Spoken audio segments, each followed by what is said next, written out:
dimanche, papa avait descendu une bouteille de poirée pour la mettre au frais, eh bien le seau est remonté vite, tu te rends compte?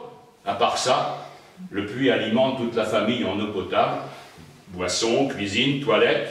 Il suffit de dérouler la chaîne et de remonter le bidon avec de l'huile de bras.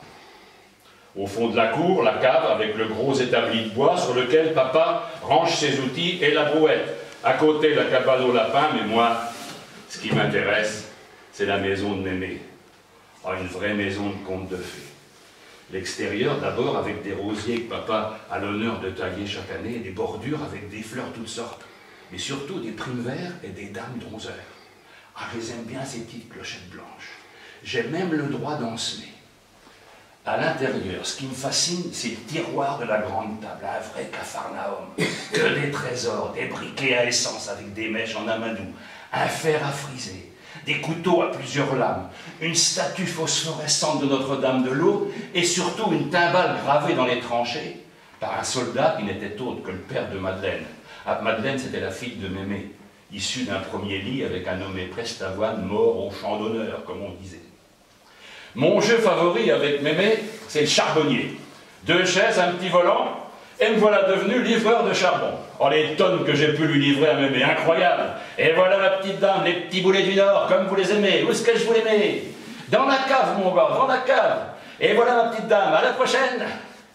À la fin de la journée, je lui ai livré de quoi tenir plusieurs hivers rigoureux. Et malgré tout le désordre que je pouvais lui mettre dans sa petite maison, jamais un mot plus haut que l'autre. Tout lui semblait normal du moment que c'était le Pétio, il n'y avait rien à dire. Le Pétio, c'est comme ça qu'elle parlait de moi. J'ai joué au petit chevaux avec le Pétio, il m'a sauté 3 fois, bah, c'est de la tricherie, disait Mémé en racontant sa journée à sa fille lorsque celle-ci rentrait du travail. Et toutes deux riaient, fières de ce gamin sur lequel elles avaient jeté leur dévolu en lui offrant force gâteaux, bonbons et chocolat. C'est vrai que j'étais gourmand. Elle me gavait de sucreries et j'aimais ça. Surtout la liqueur de cassis, excellent vermifuge.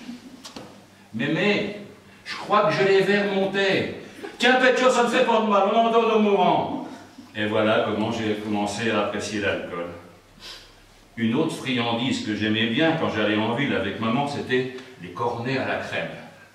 Et puis aussi les gros sablés du samedi midi que Madeleine me rapportait du marché. Et que dire des croissants du dimanche matin après la messe? Mais attention, hein, uniquement ceux achetés dans la boulangerie Beignet, ceux qui, encore chauds, se racornissaient dans le sac en suintant le beurre. Le dimanche, c'était vraiment une journée particulière.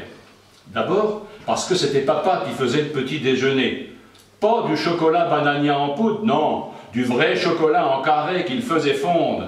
Et je peux vous dire que ça tenait au corps, surtout lorsqu'il y avait quelques morceaux à peine fondus qui se déposaient au fond du bol. Là, tu prenais ton temps parce que tu savais que tu en avais pour 8 jours avant de retrouver une bouche aussi cacaotée.